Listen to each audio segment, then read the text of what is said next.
ఉందో ఈ లోగో ఏదైతుందో ఇది ఉమ్మడి ఆస్తి, ఉమ్మడి హక్కు. రెండు రాష్ట్రాలకు సంబంధించిన పాడి పరిశ్రమాభివృద్ధి సంస్థలకు సంబంధించిన ఉమ్మడి హక్కు.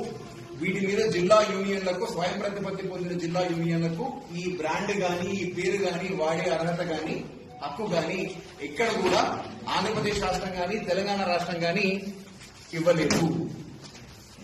మనం ఆంధ్రప్రదేశ్ రాష్ట్రం కూడా ఇదే ఫ్యాక్టరీ కన్ఫర్మ్ చేస్తూ వాళ్ళు కూడా తెలంగాణ ఫెడరేషన్ కి ఒక క్లారిఫికేషన్ లెటర్ కూడా ఇవ్వడం జరిగింది. ఈ లెటర్ కూడా మీ అందరికి కూడా మేము డిస్ట్రిబ్యూట్ చేస్తాము. దీంట్లో క్లియర్ గా రాసింది ఎక్కడ కూడా నెల్లూరు యూనియన్ గాని, కర్నూలు యూనియన్ గాని, కృష్ణా యూనియన్ గాని, మ్యాక్స్ చట్టం కింద ఉన్నటువంటి ఏ యూనియన్ కూడా విజయ పేరుని గాని, విజయ బ్రాండ్ గాని వాడేదానికి అర్హత గాని, ఆ హక్కులు గాని మేము ఎవరికి కూడా ఇవ్వలేదు అని చెప్పేసి ఏపీ ఫెడరేషన్ కూడా లిఖిత పూర్వకంగా మనకు ఒక ఉత్తర్వులు రిలీజ్ చేసింది. ఈ ఉత్తరం కూడా మీ అందరికి కూడా కాపీ ఇస్తాం. అయినా కూడా సరే గడిచిన 2 సంవత్సరాలుగా వివిధ జిల్లా యూనియన్లు, కర్నూలు యూనియన్ గాని, నెల్లూరు యూనియన్ గాని, కృష్ణా యూనియన్ గాని, మదర్ డైరీ నార్మల్ యూనియన్ గాని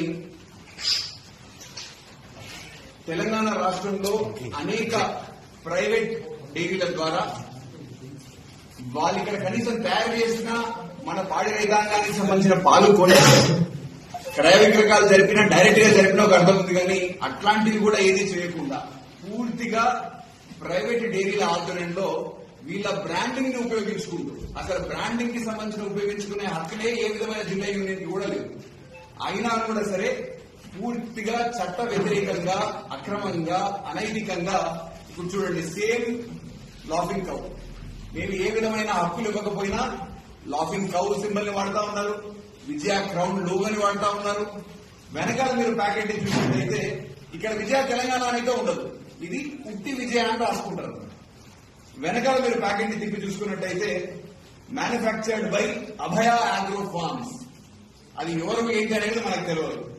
మళ్ళీ ఇంకొక దగ్గర మ్యానుఫ్యాక్చర్డ్, అదే ప్యాకెట్ మీద మ్యానుఫ్యాక్చర్డ్ బై అర్వయస్ నేచర్ ప్రొడక్ట్స్ ప్రైవేట్ లిమిటెడ్, పైన marketed by Vijaya milk products. ఇది ఏంటి అనేది ఎవరికి అర్థం కాదు. అయినా కూడా సరే పాలను అసలు ఏ విధమైన అర్హత లేకుండా, హక్కు లేకుండా కూడా విజయ పేరు మీద బయట విక్రయం చేస్తా ఉంటారు. మరి ఈ ప్రైవేట్ డైరీస్ ఏవైతే ఉన్నాయో వాళ్ళు నాణ్యతాపరమైన ప్రమాణాలు పాటిస్తున్నారా లేదా, స్వచ్ఛమైన పాలు కొంటున్నారా లేదా అనేది ఎవరికి తెలుసు? ఎవరికి కూడా తెలియదు. మన సంస్థ ప్రభుత్వ ఆధీనంలో నడిచే సంస్థ కాబట్టి మనం రైతుల సంక్షేమం గురించి పనిచేస్తా ఉన్నాం. రైతులకు మంచి